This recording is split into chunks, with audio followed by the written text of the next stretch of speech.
පෘථිවි කක්ෂයේ තියෙන චන්ද්‍රිකා පෘථිවි වායුගෝලයට ඇතුළු වෙන එක සාමාන්‍ය දෙයක්. ගොඩක් චන්ද්‍රිකා වායුගෝලයට ඇතුළු වෙන්නේ ඒ වගේ මෙහෙයුම් කාලේ අවසන් වුණාට පස්සේ. හැබැයි සමහර චන්ද්‍රිකා ඒව දියත් කරපු රොකට්ටුවේ ගැටලු නිසා බලාපොරොත්තු වුණ කක්ෂයට යන්න බැරි වෙලා වායුගෝලයට ඇතුළු වෙනවා. මේ වගේ සිදුවීම් ගැන අපි මීට කලින් කතා කරලා තියෙනවා.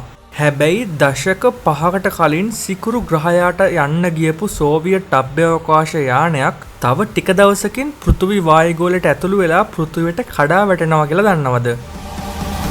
3, 2, 1 we have liftoff. 10, 9, 8, 7, 6, 5, 4, 3, 2, 1,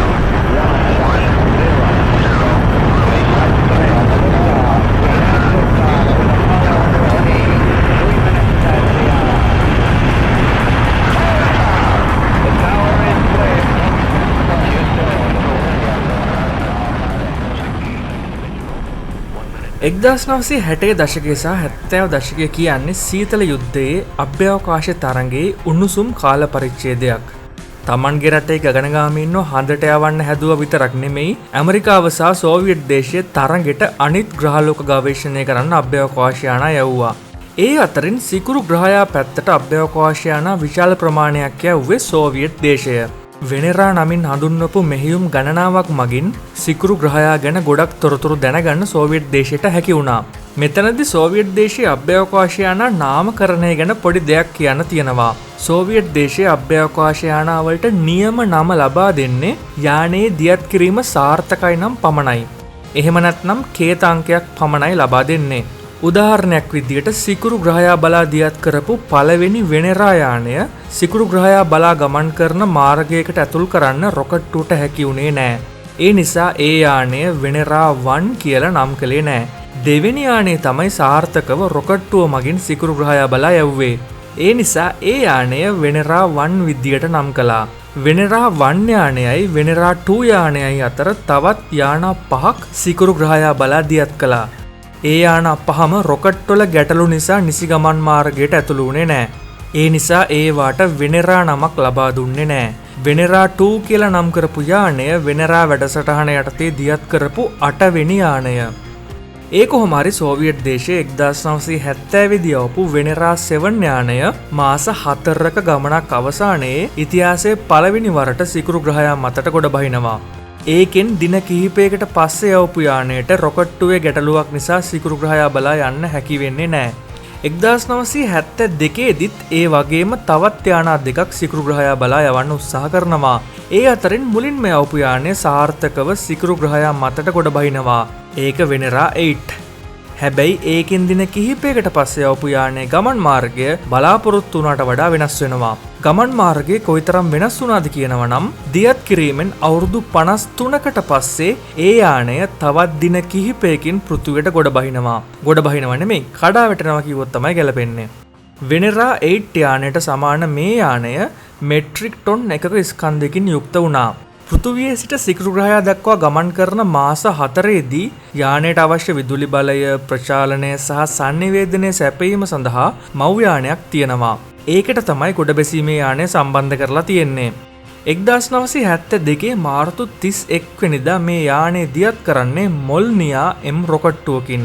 මොල්නියා M කියන්නේ සරලව කිව්වොත් සෝයුස් රොකට්ටුවකට 3 වන අදියරක් සම්බන්ධ කරලා හදපු රොකට්ටුවක්. සාමාන්‍ය සෝයුස් රොකට්ටුවක් වගේම මේ රොකට්ටුවත් බූස්ටර් 4 සහ මුල් අදියර 2 මගින් පහළ පෘථිවි කක්ෂයකට ගමන් කරනවා. ඊට පස්සේ රොකට්ටුවේ දෙවන අදියරෙන් 3 වෙනි අදියර වෙන් වෙනවා. දෙවන අදියර පහළ පෘථිවි කක්ෂයක ඉතුරු වෙනවා. මේ 3 වන අදියරේ රොකට් එන්ජිම ක්‍රියාත්මක කරන්නේ පහළ පෘථිවි කක්ෂයේ ඉඳන් සිකුරු ග්‍රහයා බලා යන්න අවශ්‍ය වෙන ප්‍රවේගය ලබා ගැනීම සඳහා. ඒ සඳහා එන්ජිම ක්‍රියාත්මක කරන්නේ ශුන්‍ය ගුරුත්වය යටතේදී. මේ වගේ වෙලාවකදී රොකට් එන්ජිම එකපාර ක්‍රියාත්මක කරන්න බෑ. මොකද ඉන්ධන සහ ඔක්සිකාරක ටැංකිය ඇතුලේ පාවෙමින් තියෙන්නේ.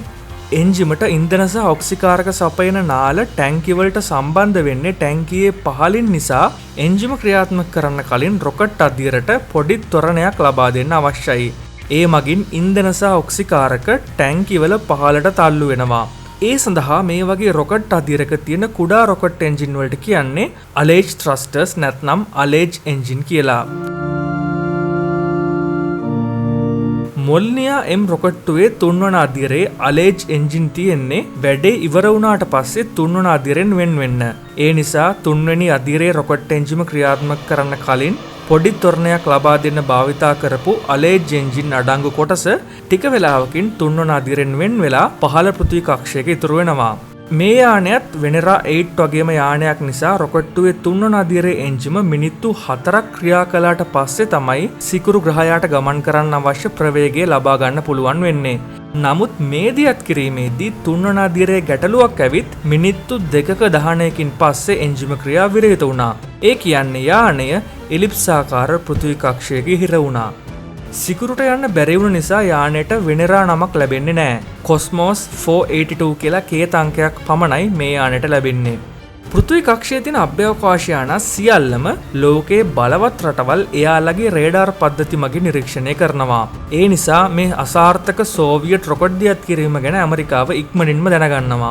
මූලික නිරීක්ෂණයන්ට අනුව රොකට්ටුවේ දෙවන අදියර සහ තුන්වන අදියරේ අලේජ් එන්ජින් අඩංගු කොටස කිලෝමීටර් 200ක් ඉහළ ආසන්න වශයෙන් වෘත්තාකාර පහළ පෘථිවි කක්ෂයක තියෙද්දී තවත් වස්තු තුනක් කිලෝමීටර් 200 ඉඳන් කිලෝමීටර් 9800 දක්වා ඉහළට යන ඉලිප්සාකාර කක්ෂයක තියෙනවා කියලා රේඩාර් මගින් දැනගන්නට හැකි වුණා. ඉලිප්සාකාර කක්ෂයේ තියෙන වස්තු තුන මොනවද කියලා ගැටලුවක් ආවද? ඒවා තමයි රොකට්ටුවේ 3 වන අදියර, මව් යානය සහ සිකුරුට ගොඩ බහින්න ගෙන ගිය යානය. ගොඩ බැසීමේ යානය කොහොම හරි මව් යානයෙන් වෙන් වෙලා තියෙනවා. කිලෝමීටර් 200ක් කියන්නේ පෘථිවි වායුගෝලයේ ප්‍රතිරෝධී බලයන් ක්‍රියා කරන උසක්. ඒ නිසා කිලෝමීටර් 200 කක්ෂයේ තිබුණු වස්තු දෙක දින කිහිපයකින් පෘථිවි වායුගෝලයට ඇතුළු වුණා. ඉලිප්සාකාර කක්ෂයේ තියෙන වස්තු තුන කක්ෂයේ පහළම ස්ථානයෙන් ගමන් කරන වෙලාවට වායු ප්‍රතිරෝධය නිසා ප්‍රවේගය අඩු වෙනවා. කක්ෂීය යාන්ත්‍ර විද්‍යාවට අනුව කක්ෂයේ එක තැනක ප්‍රවේගය වෙනස් වෙද්දී ඊට විරුද්ධ පැත්තේ උස තමයි වෙනස් වෙන්නේ. ඒ නිසා මේ වස්තු තුන කක්ෂයේ පහළම ස්ථානයෙන් ගමන් කරන වෙලාවට ප්‍රවේගය ටික ටික අඩු වෙද්දී කක්ෂයේ ඉහළම ස්ථානයේ උස ටික ටික අඩු වෙනවා. මේ වස්තු තුනේ මතුපිට පෘෂ්ඨ වර්ගඵලයන් වෙනස්. ඒ නිසා එක් එක් වස්තුව මත ක්‍රියා කරන වායු ප්‍රතිරෝධී බලයන් වෙනස් වෙනවා. ඉක්මනටම ප්‍රවේගය අඩු වෙලා කක්ෂයේ පහළට ඇවිත් කඩා වැටුනේ මව් යානය. ඒ 1981 දී. ඊට පස්සේ 1983 දී රොකට්ටුවේ 3 වන අදියර වායුගෝලයට ඇතුළු වුණා. කුඩාම වර්ගඵලයක් තිබුණු ගොඩබැසීමේ යානය තමයි කක්ෂයේ ඉතුරු වුණේ.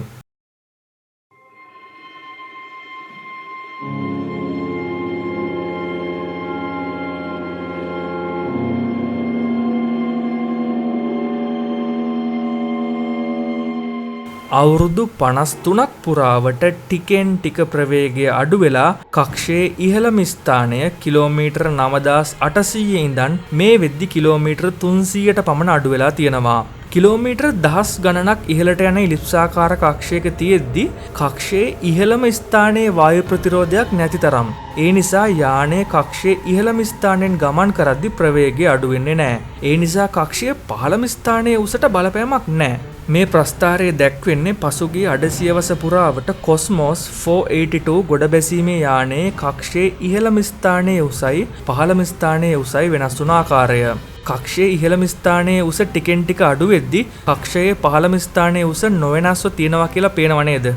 කාලයත් එක්ක කක්ෂයේ ඉහළම ස්ථානයේ ටිකෙන් ටික පහළට එද්දී කක්ෂයේ ඉහළම ස්ථානයේ තියෙද්දී වුණත් යානයට ටිකෙන් ටික වායු ප්‍රතිරෝධී බලයන් දැනෙන්න පටන් ගන්නවා. එතකොට කක්ෂයේ පහළම ස්ථානයත් ටික ටික පහළට යනවා. මේ ආකාරයට කක්ෂයේ පහළට ගිහින් එක වෙලාවක යානය වායුගෝලයට ඇතුළු වෙනවා. දැනට යානයේ කක්ෂයේ උස අඩු වෙන ආකාරය අධ්‍යයනය කරද්දී මැයි 7 ඉඳන් මැයි 13 දක්වා අතර කාලයේදී මේක වායුගෝලයට ඇතුළු වෙනවා කියලා පුරෝකථනය කරන්න පුළුවන්.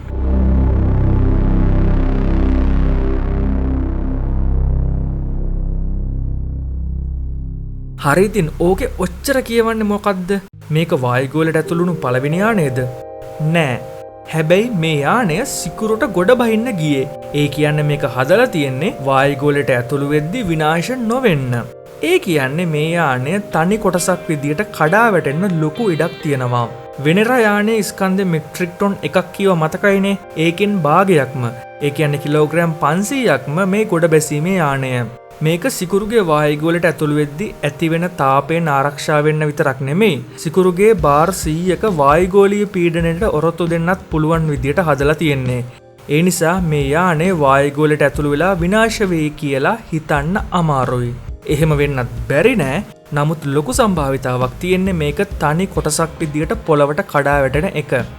ඒ කියන්නේ තව ටික දවසකින් කිලෝග්‍රෑම් 500ක ටයිටේනියම් සැකිල්ලක් තියෙන මීටර එක විතර විශ්කම්භයක් තියෙන බෝලයක් අහසෙන් කඩා වැටෙනවා.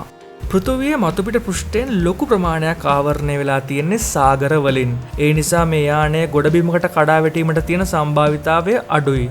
ජනාකීර්ණ ප්‍රදේශයකට කඩා වැටෙන්න තියෙන සම්භාවිතාවය තවත් අඩුයි. ඒ මොනවා වුණත් අපිට ඒ ගැන දැන්ම කියන්න බෑ. යානය පහළට එන්න කඩා වැටෙන ස්ථානය සහ කඩා වැටෙන වෙලාව ගැන පුරෝකථනය කිරීම පහසු වෙනවා. Space community LK Facebook group එකේ මම ඒ ගැන අලුත් තොරතුරු දාන්න බලාපොරොත්තු වෙනවා. ඒ හින්දා ඒ group එක ඊළඟ දින කිහිපෙදී බලන්න. ඒකෙන් ඔයාලට මේක කොහෙටද කඩා වැටෙන්නේ කියලා දැනගන්න පුළුවන් වෙයි. හරි. එහෙනම් ගිහින් එන්නම් ඊළඟ වීඩියෝ එකෙන් හමු වෙමු.